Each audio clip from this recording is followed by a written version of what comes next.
बे डिफेन्स बर'मोननि सोरबायानो बिसोरनि मानसियानो बेखौ स्पन्सर खालामदों देख्रुब खालामदों। दा नों डिफेन्स बर'आ बबे सिमां हामां दा दिनै बुंगासिनो दं आरो दाबो नै गन्दगला साबसिन खालामदों। रायजोफोर गेदेर खेंफोरथि होदों आरो डेन्जार खोथाखौ दिनै खेंफ्रुदों मानगोनां दावराव दैख्रेब नार्जारि सारा मोगा मोगि आं लानायाव नोंथांमोना भिडिअखौ नायजोबोब्ला बुजिगोन। जों रायजो राजा बयखौबो गोरबोनि खुलुमनाय जासिहरबाय। लोगोसे दा नैबे दुर्गा फुजा सोलिगासिनो दङ। दा बे दुर्गा फुजानिबो जों बयनोबो गाहाम हामलायनाय बावहरनाय जाबाय। दा जों रायजो राजाफोरखौ नैबे दुर्गा फुजानि समाव बेखौल' खावलायहरो जाहाथे जोङो बयबो मोजाङैनो मोजां थालायो, मोजाङै मोजां अनलायनानै फुजाखौ फालिलायो, नांलाय खमलाय जाहाथे जेरावबो जाया आं बेखौ खावलायहरो। आरो लोगोसे एबार गोदान सरकार हाग्रामा महरै दैदेननाय बे सरकारनि समाव जाहाथे जोङो खुनु बे मेला फुजा बेफोरजों जाहाथे दिन थाङा आरो बेखौ लानानै जों हुलुस्थुल जाहाथे परिबेसजों जाया आं बेखौ दिनै खावलायहरनाय जायो। दिनै जों बेयाव प्रेस मिट लिरनाय खारना जाहैबाय जे दाखालि बावथ्राखै नै साननै जाबाय जोंहा बिटिसिआ 22 तारिख सेप्तेम्बराव जादों इलेक्सना, ओमफ्राय 26 तारिख सेप्तेम्बराव रिजाल्ट ओंखारदों। दा रिजाल्ट ओंखारनायखौ जों नुबाय बिपिएफ हान्जाया हाग्रामानि दैदेननायाव 28टा सिट मोनदों आरो लोगोसे इउपिपिएलआ 7टा सिट मोनदों, ओमफ्राय बिजेपिआ 5टा सिट मोनदों। दा बे रिजाल्टआ एबार बिराद गिदिर मोनसे सुनामि लाबोनाय जादों। बिराद गिदिर मोनसे माने बारहुंखा बिरादनो बार मोदाय बायदि मोनसे बारनानै सिमब्रेलांनानै दिनै गोदान मोनसे सरकार लाबोनो थाखाय दिनै हाग्रामा महिलारिखौ दिनै 28टा सिट देरहादों। बे गिदिर बाथ्रा बेयो, मानोना एफा गिदिर माने सरकाराव थानाय समाव एमपि दं सानैफ्रा, मन्त्रि दं फिसा, एबसु दं फिसा, अब्लाबो इउपिपिएलआ दिनै एखे सुस्रांलांजानानै दिनै लाथिख' फैनो हादों। दा गथे नैबे इलेक्सना बिराद गिदिर मोनसे सुनामि। दा दिनै बेबायदि अबस्थायाव दिनै रिजाल्ट जोबस्ला मोनै जे दुलाराय बर' फरायसा आफादनि आफादगिरि दिपेन बर'आ नै दाखालि 27 तारिखखालिनि बुजाय निउसआ बियो एनाउन्स होबाय जे दुलाराय बर' फरायसा आफादा अक्ट'बर दानावनो सोमावसारफिनसिगोन। दा सोमावसारनायनि बाथ्राखौ बुंदों बेयो नैबे लेखा, बे जाबाय दा कनस्टिटिउसन 125th एमेन्डमेन्ट बिल 2019 बे लेखा बे। दा बेबादियै दा डाइरेक्ट फान्डिंनि बाथ्रा लानानै बुंदों बिथाङा दिपेन बर'आ, माने डाइरेक्ट फान्डिं बिटिसिआव लाबोनांगौ। दा बेनिखायनो आन्दलनखौ अक्ट'बराव जागायसिनगोन ओरै होनना बुंदों। दा रायजोफ्रा आसुरित मोनदों, सोमोनांदों जे इलेक्सनानो बावथ्राखै नै एखेरे रिजाल्टआनो बावथ्राखै, सानसेल' जादों रिजाल्टआ। बे रिजाल्ट जोबस्ला मोनै माबे फारखा लानानै माने दिपेन बर'आ आन्दलन घोषणा होगोन। दा बयबो सानदों, दा जोंथ' बुजिखादों ओरैनो बे आउट अफ फ्रास्ट्रेसन, जेननायनि फ्रास्ट्रेसन जादों, बे नार्भास जादों एखेबारे थानो हायाखै। दा थाथेरनो हाया मुथेनो हाया जानायाव बे इलेक्सननि प्रग्राम लानो गोनां जादों। इलेक्सननि माने बाथ्रा बे फोसावदों। दा बे फोसावनायजों खिन्थु बियो जे गावनि एबसुनि जायनाखि भाबमुर्ति, एबसुनि जे माने मरेल स्टेन्डखौ बियो माने नस्थ' खालामनाय जादों। बेजों एबसुखौ फाननाय जादों। एबसुआ जथेस्थ' गाज्रि जादों इमेजआ, बेखौसो दिनै रोखा बे खालामनाय जादों। मा दरखार दं बेहा दङबालाय एथ' हाखु दाखु बे एनाउन्स खालामनो, एथ' हाखु दाखु आन्दलन खालामनो। दिनै बेहा दायथ' दंमोन, माने मावलायदो, मोजाङै मोजां मावलायदोसै हाग्रामाया, बे बाथ्राखौ बे बुंनांगौ सिगाङाव। बेखौबो बुंनो हायाखिसै बेहा, साहसआनो गैया। बेखौ बुंनायनि सिगां बे एखेबारे नै माबासो होगारबाय, एनाउन्स होबाय एखेबारे थानो हायाखै। माने हाग्रामाया थेर बेथेर जाथारनांगौ आरोखि इमिडियेटलि। गभर्नमेन्टखौ दास्लाब मोननाङा बे, गभर्नमेन्ट दानाय सिगांनो हाग्रामाखौ सिफायफिनथारनांगौ बेना। थेर बेथेर खालामनायनि बे उद्देश्यजों बे माने प्रेस मिटखौ खालामदों। बेखौ जों एखेबारे हमनो हादों। आरो बे प्रेस मिटनि गेजेरजों रावबो जेबो जाया, हाग्रामाया बांसिननिफ्राय बांसिन गोरानिफ्राय गोरासिन जालांगोन जेबोखौ नुदों। आरो बे एबसुनि दिपेन बर' दैदेननाय एबसुनि इमेजआ एखे डाउनाव थांबाय थागोन, जोबलांबाय थागोन जेबो दा रोखा जादों आरो बे गावनि जोबनायनि बे मोनसे घोषणा, बे गावखौ फोजोबनानै बे घोषणा, बे देरहानाय घोषणा नङा। बे मानसिया out of frustration, out of emotion decision लाया। आरो एफा गिदिर एबसुबायदि संगठना नोङो बेबायदि डिसिसन लानो हायोना? बोरै बिदि डिसिसन लानो हायो? बेथ' आनवाइस डिसिसन बे एखेबारे पुलिस डिसिसन बे, बेखौ रावबो सापर्ट खालामा। दा जाय हक आंनि बे खोथाखौ दा बुंसै, बे 125th एमेन्डमेन्ट बिल 2019 बेयाव मा दं? बिनि बाथ्रा बुंबाय थायो दिफेन बर'आ जानाय जायो खोथा बुंबाय थायो बेयाव मा दं बे फरायनोबो होआखै खोन्थानोबो होआखै आरो बे एबसुनि सेंग्राफ्रा रावबो मिथिया आरो बिजनेसखौ बिदिनावबो खोन्थायाखै मा दं बेयाव दा बेखौ आं खोन्थानो होननानै सानदों फरायना होनो नैबे नै पार्लियामेन्टारि स्टेन्डिं कमिटि हम एफेयार्सनि बे स्टेन्डिं कमिटि रिपर्ट 2020 अन दि 125 एमेन्डमेन्ट बिल बिनि सायाव होनाय आरोखि पार्लियामेन्टारि स्टेन्डिं कमिटिनि माने हम एफेयार्सनि 2020 नि 125 एमेन्डमेन्ट बिलनि बे माने रिकमेन्डेसन आरोखि बे दा बे रिपर्ट बे मा रिपर्ट होनो दानिया बेखौ जों नांगौ रायजोफ्रा मिथिनांगौ बे पार्लियामेन्टारि स्टेन्डिं कमिटिया मा रिपर्ट होदों डाइरेक्ट फान्ड हरनो हादों नामा बिटिसिआव बा अट'न'मास डिस्ट्रिक्टफ्राव डाइरेक्ट फान्डिं हरनो हादों नामा बिनि सायाव दिफेन बर्डआ जे बुंबायदों बेखौ आं क्लियारै बुंनो सानदों आरो दा रायजोफ्रा बुजिनो सेस्था खालाम दा बेनो जों ओरैनो बिथांमोननि बुंनायाव गोदाव सोराव आन्दायलाबायनानै ओरैनो एबसु होनलानो बिराद एबसुआ जोंनि आफाद बर' जाथि आफाद होनलाबायनायनि बे सम नङा जों आला गला जानाय सम नङा बियो जों बयबो साबधान जानांगौ जों दा जाथिखौ बोरै गाबथारो जाथिखौ बोरै दैदेननो बेखायनो आं खावलायदों बेखौ बयबो मिथिनो सेस्था खालामगोन आरो मिथिनानै लागोन बिनि उनाव दिफेन बर्डआ मा बुंदों बेखौ बिजिरनानै नाय आरो बिजों नंगौ बुंब्ला सापर्ट खालाम दिफेन बर्डखौ जोंहा बुंनांगौ बाथ्रा खिन्थु नंखाय बुंब्ला रुदिन सापर्ट खालाम आरो दिनै बिसोर नंखाय खोथा बुङै बुङै बर' जाथिखौ दिनै हाखराव खोलैगासिनो दं बिसोरो नंखाय बाथ्रा बुङै बुङै दिनै बे बिटिसि 6 सिडुलखौ दिनै सिफायगासिनो दं बिटिसि 6 सिडुल दिनै गैया जोब्बाय बे बसर फैबाय दा दिनै बिटिसि 6 सिडुलखौ लाखिनो थाखायनो दिनै गोदानै बयबो दले बले जांख्रिखांनानै ओंखारखांनानै दिनै हाग्रामा मन्दिरखौ बहरदों दा दिनै जाथियाव मोनसे सुनामि बादि दिनै फैदों बयनिबो बिग्रायनाय बयनिबो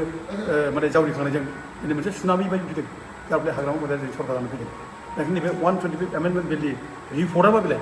आं गिबियावनो फरायगोन दिनै दा committee नटेड representations suggesting that direct funding to autonomous district council by the central should be incorporated in the bill नंगौखि बे डाइरेक्ट फान्डिंखौ बिलाव सोसननांगौ होनना बुंदों सोसननो हायो डाइरेक्ट फान्डिं हरनायखौ सोसननांगौ बे बाथ्राखौ बुंदों एक नम्बरावनो खिन्थु मा होनदों सेकेन्डआव मा होनदों बेयाव however बे दाना नैबे however the committee considers view is that direct funding by the center would run counter to the existing constitutional scheme and could adversely affect the relationship between the autonomous district council and the state government आरोखि दा बे नोङो जुदि however जुदि नोङो direct फान्डिंखौ खालामनाय जायोब्ला बे एडभान्सलि इफेक्ट जागोन कनस्टिटिउसनेल जारि प्रभिजन्स स्किम्स बे एडभान्सलि माने माबा जागोन काउन्टार खालामनाय जागोन बेखौ आरो बे स्टेट गभर्नमेन्टनि जारि स्टेटनि माबाजों बै सोमोन्दोआबो गाज्रि जागोन ओरै लिरदों आरोखि माने हरजाया डाइरेक्ट फान्डिंखौ हरजाया बे रिकमेन्डखौ बे खालामनाय जादों ओमफ्राय बेखौ होबावदों नैबे दा रिपर्ट स्टेट्स आरो जों मा बुंदों दा committee feels that direct funding of autonomous district council by the central will not only be against the existing constitutional scheme होनदों आरोखि बे अनलि एगेन्स्ट नट एगेन्स्ट बे माथ्र एगेन्स्ट जानाय नङा कनस्टिटिउसनेल स्किमनि एगेन्स्टै बेखौ होनदों बाट बिराद गोब्राब बाथ्राजों बुंदों आरोखि गोब्राब बाथ्रा बुंदों but also' would unnecessarily affect the relations of माने माबाखौ होनदों आरोखि autonomous district council vis state government adversely होनदों आरोखि एग्रि क्लियार जादों बेयाव खुनु डाइरेक्ट फान्डिं बाथ्रा बुङाखै हरब्ला बिराद खुथि जागोन हरनो नाङासो होननाय जाखादों आरो मा नांगौ बेलाय बबाव दिफेन बर्डआ बबाव बुंगासिनो दं दे डाइरेक्ट फान्डिं मोननांगौ डाइरेक्ट फान्डिं मोननांगौ दा बे जेनेबा रिपर्ट जाबाय दानिया बे 2019 रिपर्ट होननाय बेखौ माने 125 एमेन्डमेन्ट लाबोनांगौ आरो बे रिपर्ट होनाय जाबाय दाना बेखौ 125 बे बिलखौ मा होननाय जादों दा पार्लियामेन्टनि बे स्टेन्डिं कमिटि बिलखौ रिकमेन्डेसनखौ मा होनदों दाना आर्टिकेल 280 खौ एमेन्डमेन्ट दाना खालामबाय दाना कनस्टिटिउसननि आर्टिकेल 280 खौ एमेन्डमेन्ट खालामनाय जाबाय बै माने पार्लियामेन्टारि स्टेन्डिं कमिटिनि रिपर्ट लानानै मा खालामनांगौ दाना अट'न'मास डिस्ट्रिक्ट काउन्सिलाव माने फाइनान्सियेल पावारखौ डाइरेक्ट हरनो हरा दा बेखौ नै आर्टिकेल 280 खौ एमेन्डमेन्ट खालामनाय जाबाय बेयाव मा होनदों बेयाव दा कमिटि सापर्ट्स दा प्रप'ज एमेन्डमेन्ट अफ आर्टिकेल 280 बे 280 खौ एमेन्डमेन्ट खालामनांगौ बे कमिटिया माने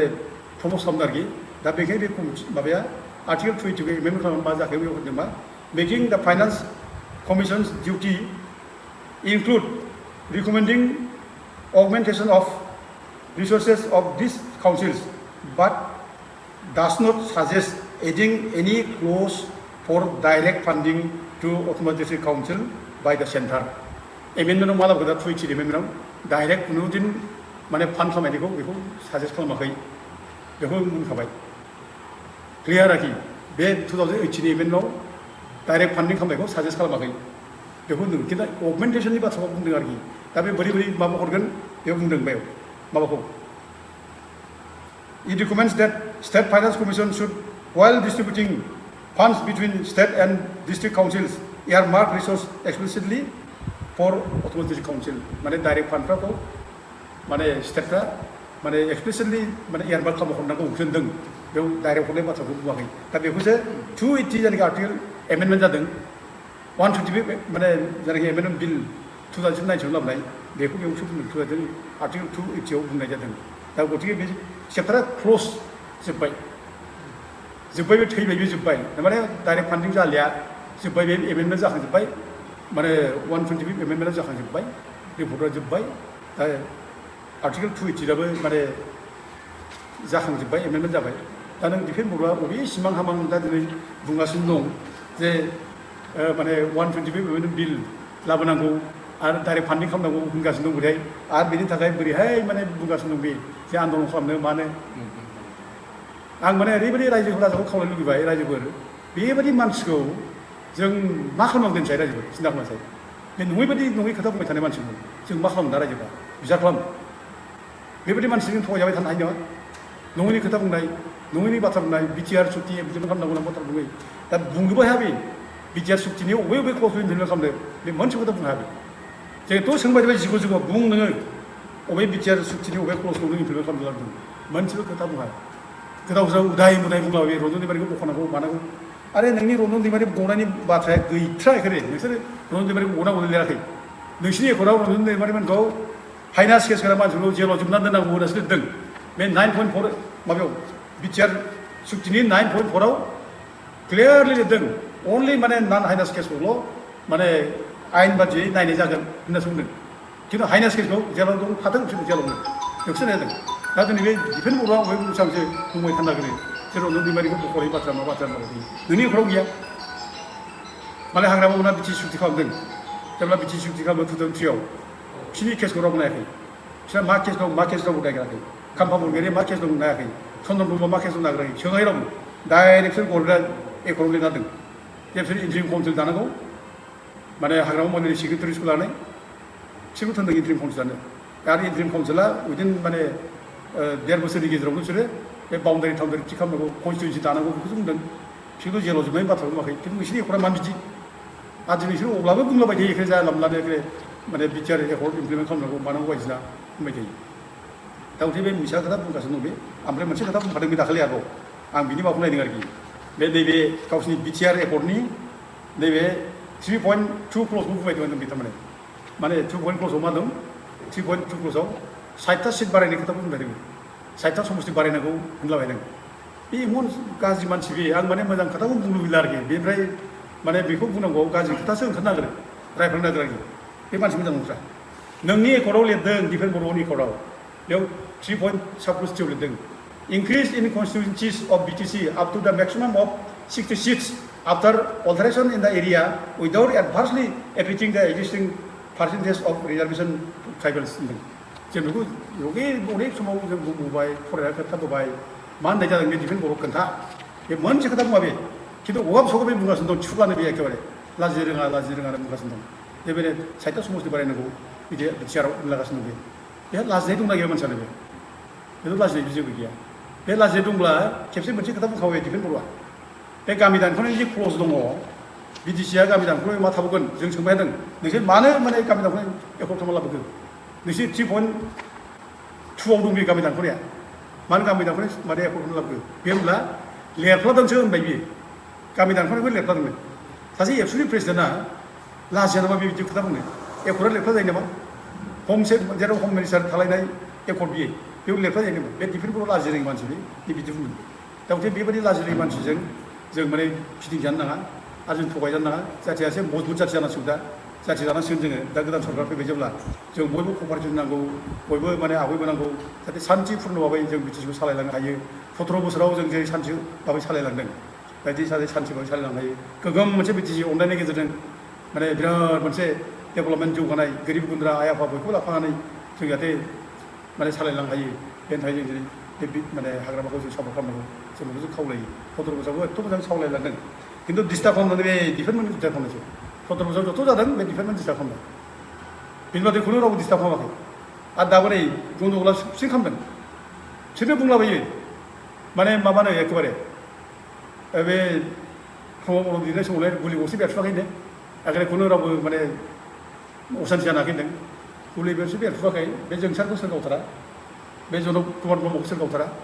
बे हेमन्त नार्जारिखौ सोर गावथारा बै माने नागेश्वर बसुमतारिखौ सोर गावथारा बै मिया दैमारिखौ फेन्दाव गनाय सोरमोन बियो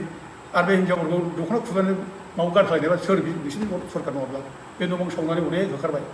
सोर दिनै गाबखौ बुंजाबाय गोबां बर' फिसा गाबखौ जादों गोबां बर' फिसाखौनो गाबदों सावै सावै गाबदों डिफेन्स बर'खौ सावै सावै गाबदों बे इउपिपिएल सावै सावै गाबदों दिनै बिसोर बे समाव बुंलाबायो एखेबारे जेबो जायाखै माने इउपिपिएल सरकार समाव माने खुनु दावराव जायाखै होनलाबाय थायो दा गथे दिनै बेफोर एग्जामपला जाहा दं दा जोङो बेखौनो बुंनो लुबैयो दिनै डिफेन्स बर'आ मैया मोनसे खोथा स्टेटमेन्ट लिरनाय नुदों आरोखि बे फेसबुकआव होदों ना दा बे बुंदों जे माने बाक्सा जिल्लायाव बड'फा उपेन्द्र ब्रह्मनि मुसुखायाव माने गाज्रि मोनसे माबा खालामनाय आरोखि सोरबा बेनि माबाखौ डेमेज खालामदों गाज्रि डेमेज खालामदों आरोखि ओमफ्राय उपेन्द्र ब्रह्मनिबो खालामदों दा बेखौ लानानै बे इनडाइरेक्टलि सोरखौबा दाय होदों माने बिपिएफनि मानसिफ्रा खालामदों बे खोथाखौ बे इनडाइरेक्टलि बुंदों आरोखि डाइरेक्ट बुङाखैब्लाबो इनडाइरेक्टलि बेखौ बुंदों आरो बिसोरनि दिनाव दिनै बिपिएफ फैनाय लोगो लोगो असान्थि जाफिनसिगोन दा जेरै जों सान्थि लाबोबायमोन बिराद खस्थ'यै एबार असान्थि जाफिनसिगोन बे बाथ्राखौ बुंदारदों ओमफ्राय मोनसे इसारा होदों बियो दा बे रोखोम जायोब्ला माने नेपालाव जेरै जादों राजाफोरा जेरै प्राइम मिनिस्टारा जेरै गारना खानाय जादों रायजो गारना खानाय जादों हम मिनिस्टारा जेरै माने माबा जानांदों न' बां सावजाजोबदों गासिबो गोदान मोनसे परिबर्तन लाबोदों बेबायदि फैगोन बे सेन्सआव बुंदारदों इभेन बर'आ बुजिनाया मोजां हाग्रामा महिलारिया देरहानायनि उनाव बयबो रायजोफ्रा बिराद खुसि रंजा बाजा माबा मोनसे गन्दगल खालामनानै गावखौ बदनाम खालामना लाया बियो हाग्रामा महिलारि पार्टिया रावबो बिदि खालामनाय नङा बदनाम रावबो गैया खालामा दा बेखौ खालामदों सोर हाग्रामा महिलारिखौ जाहाथे सिफायफिननो हायो इमिडियेटलि बेखौ बदनाम खालामनो हायो बेखायनो बे इमिडियेट बेखौ बे डिफेन्स बर'मोननि सोरबायानो बिसोरनि मानसियानो बेखौ स्पन्सर खालामदों दिख्रुब खालामनानै बेखौ माबा खालामनाय माने हाग्रामाखौ दाय होनानै बिफोरखौ दाय होनानै बिनि सरकारखौ दिखुनानै असान्थि मोनसे परिबेस खालामनो नागिरनाय बेखौ जों नुदों आरो बेल' नङा रायजोफ्रा साबधान जानाय मोजां अनेक खालामनांगोन बिसोरो अनेक खालामनांगोन बे 17 बोसोराव जेरै माने अयथासार खालामदों बिसोरो आन्दलन खालामब्ला एखेबारे डिस्टार्ब खालामबाय थानाय बिरादनो गावस्रा फैसा खाङै बिरादनो हाग्रामायाव खरासन खालामदों होननानै बुङो आरोखि बेबायदि दा बिसोरनो मानसिया गावसोरनो चीन सरकाराव मानसिखौ गावथारबाय बुथारबाय सान्थि फैदों रंजाबाय बिराद दल दाबाय रंजाबाय बिसोर अननाय नायदों दा बेबायदि बिसोर खालामनो नागिरदों दा गथे साबधान जानाय मोजां रायजोफ्रा आं बयबो रायजोखौ खावलायहरो बिसोरबायदि मानसिजों जों माने माबा नाङा एखेबारे मिसलिड जानो नाङा आरो असान्थि जानो नाङा सान्थि था बयबो रावखौ अननाय दा खालाम रावनि बिसायाव गाज्रि दामाव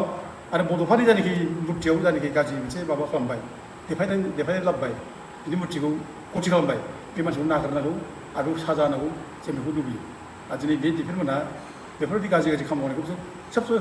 माबा खालामबाय थागोन स्टार्ट खालामबाय थागोन बे साबधान जानाय मोजां थांनाय इलेक्सनाव बिसोर गन्दगल खालामदों बुलाय सुलाय खालामदों सोर खालामदों बे एबसुनि सेंग्राफोरथ' खालामदों जायगा जायगा मानसि बुनाय थाखा फैसा रानै माने गारि बुथुरबाय माने सोर खालामदों इलेक्सनथ' बिराद सान्थि जागौमोन बिसोर जुदि ओंखारनानै जुदि दावराव खालामोब्ला दा ओंखायनो जों दिनै बुंनो लुबैदों दिनै डिफेन्स बर'ना साबधान मालायखौ वार्निं होनो दरखार गैया नोंसोरखौ सामलायनानै ला आरो जों बे नेपालनि खोथा बांलादेशनि खोथा लानानै सोरखौबा सिगिन दानाजा नोंसोरखौ दिनै आइजोफ्रानो दिनै बिसोरखौ होसोनो नागिरदों बुजियाखै नामा सोरला दिनै मोदै रथ' जेब्ला हिन्जावफ्रा गाबो मोदै रथ' दिखारनाय जेब्ला गाबो हिन्जावफ्रा जेब्ला बिग्राय थाङो अब्ला नों नाय मा जायो हिन्जावफ्रा जेब्ला असान्थि जायो मा जायो नों सिन्था खालाम दा बे जायगाखौनो जों असान्थि जाया सान्थि जाया बे न'खरा सान्थि जाया बे रायजो सान्थि जाया हिन्जावफ्रा जेब्ला बिग्रायखाङो नों नाय नै बासबारियाव क'क्राझार बासबारियाव दिनै हिन्जावफ्रा हासिब लायनो ओंखारदों मानि थाखाय बोदोर बावलि जादों बिसोरो हासिब लानानै बिसोरखौ ओंखारनो नागिरदों आरो जेब्ला हिन्जावफ्रा हासिब लायो दानि जुगाव बे लास्ट अस्त्र बे हिन्जावफोरनि थाखाय जोबथा अस्त्र आरो बेजोंनो देरहानो नागिरो एबारनि माबायाव बे जुगाव आरो हिन्जावफ्रा जुदि हासिब लाबायब्ला हमना लादो बे देरहागोन आरोखि माबा मोनसे जाथारगोन आरोखि नोङो गोदोनि दिनाव हिन्जावफोरनो नायो दुर्गा देबि मोना नारी शक्ति बुंनाय दुर्गा देबिया असुरखौ बिनाश खालामनो थाखाय नों हाथियार लानो ओंखारदों असुरा बिनाश जादों नों नाय खालि देबिया नों रागा जोंदों बिरादनो अयथासाराव बेबो सालाय खोन्थानानै खानाय हरसारदों सिखा खंखाय लानानै ओंखारदों बिनाश जादों रायगरदा नुवाखै दा बे जिनिसा फैगोन नोंसोरखौ दिनै आइजोफ्रा दिनै हासिब लायनो बिसोर ओंखारदोंमोन बुजियाखै बिसोरो बाहाय मोजां नोंसोरो नैबे इलेक्सनजों नोंसोरो सुस्रा जाबाय मोजाङैनो खिन्थु इलेक्सन बादिबो नोंसोरो आइजोफ्रा दिनै नोंसोरखौ होसोन होननानै ओंखारनानै माने दिनै ओंखारबोदों दा साबधान दा ओंखायनो बयबो खावलाय रायजोफोर दिनै मोनसे जागरन नारि जागरन फैबाय रायजोनि जागरन फैबाय दा जों सान्थिबाबो जाहाथे सोलिलाङो आरो बे जागरनाव फैबाय थागोन जाय गाज्रि मावो बे खेला मोनखाथारगोन आरो मिथिखाथारो ओरैनो सोर मावदों सोर मावाखै दा बयबो खावलायबाय रायजोफोर बयबो जाहाथे सान्थि थायो मोजाङैनो फुजाखौ बारहोयो आं बयबो खावलायनानै बयबो खुलुमहरबाय गोजोन्थों रायजोफोर